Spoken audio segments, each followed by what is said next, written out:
berdinketa, gazi gozo utzi dugu zaporea, uste zorren zati hona egin dugulako. Baloiarekin oso ondo moldatu beha, eta ez ere lortu dugu gozat oso garrantzitsua zera gaur, eta beraiek ez eukitzeak dut. Nik uste lehen zatian aurreratu behala, sentsazioak onak ziela, eta bigarren zatiaren hasieran ere asmo berdina geneuka, jakinda partida luze izan zitekela, baina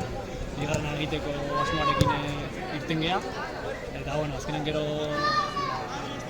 espulsioak pixat baldintzatu baldintzeko, zatian auki dugula espulsatuta berehala bigarrena egiteko aukera, baina gero partida guztiz aldatu da, gola jaso dugu, eta